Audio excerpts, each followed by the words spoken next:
Welcome back. اور اب بات کرتے ہیں کراچی زو کی, جو جس کے بارے میں اکثر لگتا ہے کہ وہ زو کم ہے بلکہ جانوروں کے لیے جیل ہے, اور جہاں پر نہ صرف جانوروں کو قید میں رکھا جاتا ہے بلکہ ان پر تشدد بھی کیا جاتا ہے. میں بات کر رہا ہوں اس ہاتھی کی جس کا نام نور جہاں ہے, اور اس کی عمر 17 سال کی ہے, اور پچھلے 4 دنوں سے نور جہان جیسے آپ دیکھ رہے ہیں زمین پر گری ہوئی ہے, گر گئی تھی اور اب یہ اٹھ نہیں سکتی. بار بار ایک بین الاقوامی تنظیم 4 paws جس کا نام ہے, ٹیم آف انٹرنیشنل ویٹرینیرینز نے ان کا معائنہ کیا ہے.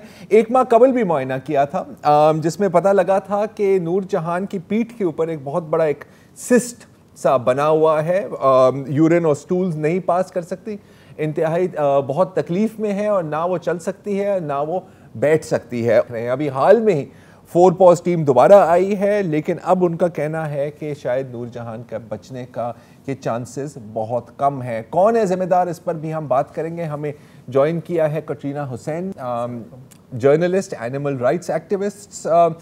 کٹرینہ, یہ جو موجودہ جو ایک سچویشن بنی ہوئی ہے نور جہاں کی, یہ کب سے چل رہی ہے؟ اس میں کیا زو کی انتظامیہ کا کیا کردار ہے؟ اب افسوس کی بات یہ ہے کہ 4 اپریل کو 4 paws آئی, وہ 1 ہفتے 10 دن بعد چلی گئی, اور انہوں نے کہا تھا کہ دوائیاں کیئر بہت ضروری ہے.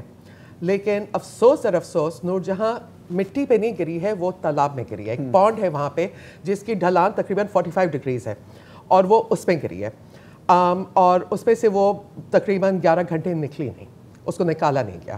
تو اس میں جو اس کی کمزوری ہوئی ہے, اب زو والوں کا کہنا ہے, جو انہوں نے مجھے کہا کہ وہ اتر کے گئی ہے اس میں اور پھر واپس آ نہیں سکی, اور وہ پانی میں کھیل رہی تھی. تو یہ میرے خیال سے ان کی انڈرسٹینڈنگ نہیں تھی کہ اس شدید تکلیف میں جانور وہ پانی میں کھیل نہیں رہی تھی, وہ نکلنے کی کوشش کر رہی تھی. اور اس سٹرگل میں جب وہ اس کو پھر شام 6 بجے نکالا گیا تو وہ بس پڑی ہوئی تھی اور پلکیں بھی نہیں جھپک رہی تھی.